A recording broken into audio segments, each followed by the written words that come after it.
Si querés ilustrarte con algunas historias que pocos conocen en el mundo del tango, tenés que ver este video porque aquí te voy a contar 3 anécdotas imperdibles que nos dejaron algunos bailarines. Seguime hasta el final. Entre tantas riquezas que nos da el tango, una de ellas es la de bucear en su historia, analizarla y revisarla. No cabe duda de que el tango está lleno de realidades, símbolos y mitos. De hecho, creo que si Freud hubiese nacido en la Argentina, más específicamente en Buenos Aires, en lugar de escribir la interpretación de los sueños, habría escrito la interpretación de los sueños milongueros. Porque si en algo estamos todos de acuerdo, es que el tango nos ofrece metáforas, interpretaciones y mucho más que simplemente bailar y escuchar música. Por todo esto, es que en este video quiero compartirte anécdotas imperdibles del tango, entre tantas que pueden hallarse. Vas a conocer momentos que les tocó vivir a algunos bailarines y también detalles sobre la historia argentina. Pero si quieres compartir alguna anécdota, déjamela aquí abajo en los comentarios y de paso forma parte de la comunidad Tango Milonga suscribiéndote ya a este canal y activando la campanita de notificaciones para enterarte rápidamente de cuándo aparecerá el próximo video de técnica, cultura o actualidad de tango argentino. Mi nombre es Gustavo Bensecli Sabá y ahora sí, continuemos. Con Greve. Posiblemente muchos los desconozcan y más las nuevas generaciones de tango, pero ya por la década del 40 existió un bailarín muy popular llamado Juan César Mendieta, aunque todos lo conocían con el apodo de Congreve. Sí, Congreve. ¿Sabes por qué Congreve? Quédate un minuto que enseguida te lo cuento. Pero antes, déjame que te cuente algo sobre él, así lo vas descubriendo como me pasó a mí. De acuerdo con el maestro Petrolio, de quien me refería en el video ¿Quién fue Petrolio y qué hizo por el tango?, cuyo enlace podés ver aquí abajo en la descripción, Congreve era un hombre del barrio de Caballito, un maestro y bailarín de tango tan elegante en el baile como en el vestir. Basta decir que usaba pretina alta en el pantalón, saco de corte largo y corbata con nudo ancho. Lamentablemente no contamos con una imagen de él. Pero aquí te quiero contar por qué lo de Congreve, de dónde viene ese apodo, y vas a ver qué cantidad de curiosidades hay en esta historia. Ocurrió que a fines del siglo XVIII, los británicos entraron en guerra con la India, que los combatió con unos cohetes revestidos de hierro cargados con pólvora, haciéndolos retroceder. De hecho, en una de las batallas se decía que los británicos habían padecido más por esa novedad que por cualquier otra pieza de artillería. Y aquí es cuando comenzamos a atar los cabos, porque a raíz de ese mal pasar que generaron los indios, los ingleses tomaron cartas en el asunto. Más específicamente, se comunicaron con un inventor que también fue general del ejército británico y cuyo nombre era William Congreve. Así que Congreve intentó mejorar el modelo de cohete agregando una punta cónica al modelo original y cargándola de combustible sólido. Creo que todos alguna vez vimos un cohete de este tipo, aunque sea en dibujitos animados, ¿verdad? Por supuesto, el cohete Congreve fue desarrollándose hasta límites que luego veremos, pero esa arma quedó en la memoria de todos por su velocidad, precisión y efectividad.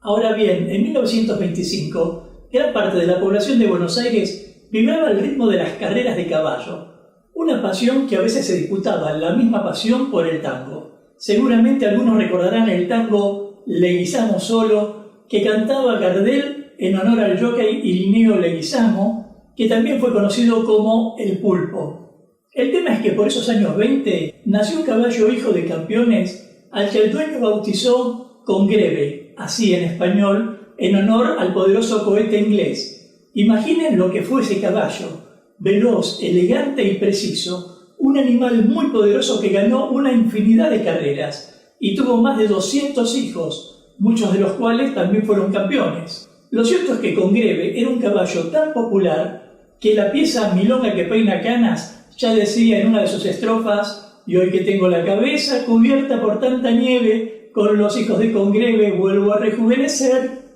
Así que por la identificación con la potencia y eficiencia con que corría ese campeón equino, se adjudicó el apodo Congreve a este hombre nacido paradójicamente en el barrio de Caballito. y luego, con el tiempo, Juan Mendieta abandonó el baile, pero quedó en la historia ese apodo y ese modelo de cohete que más tarde se utilizó para diseñar la nave que viajaría a la Luna y que se sigue utilizando hasta el día de hoy para que las demás naves exploren los planetas, así como alguna vez Congreve el bailarín exploró la danza y el universo de posibilidades que le dio el tango.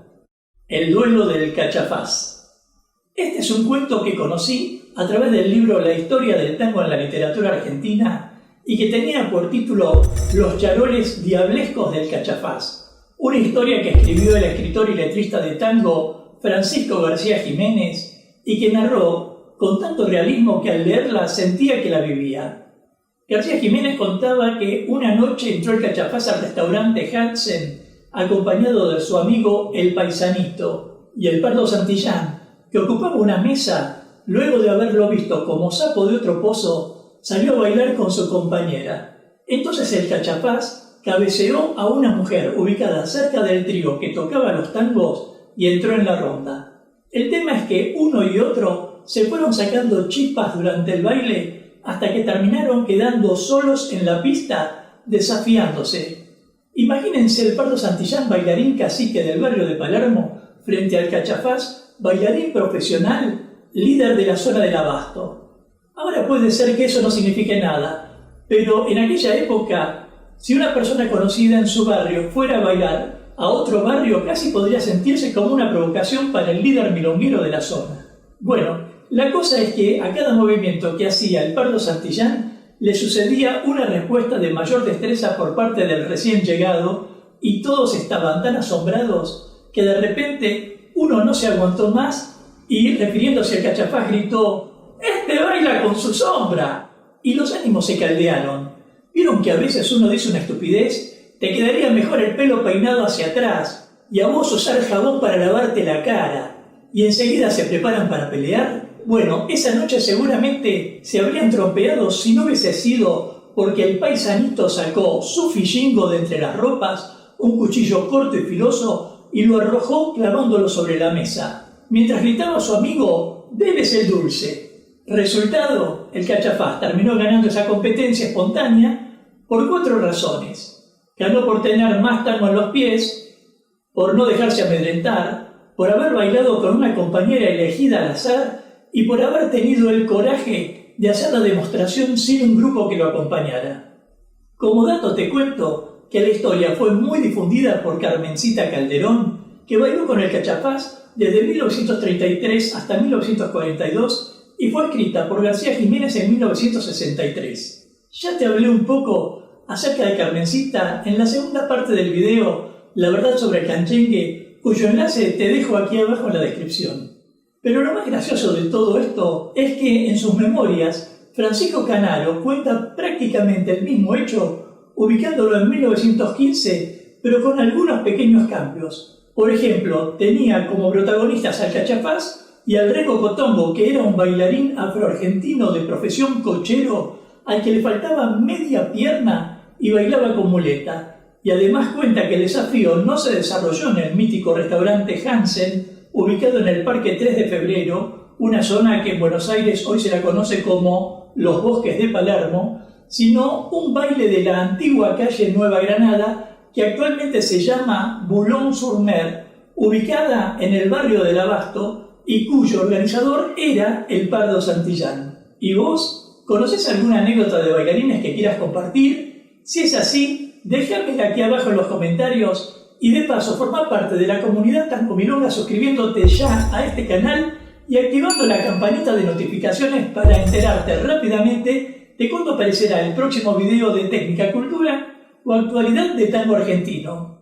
En el próximo video veremos otra anécdota imperdible relacionada con el maestro y bailarín Mingo Pugliese, una historia cuyo final podría sorprenderte, pero sobre todo te hará pensar. Nos vemos en breve mientras paso a paso pasa la cultura.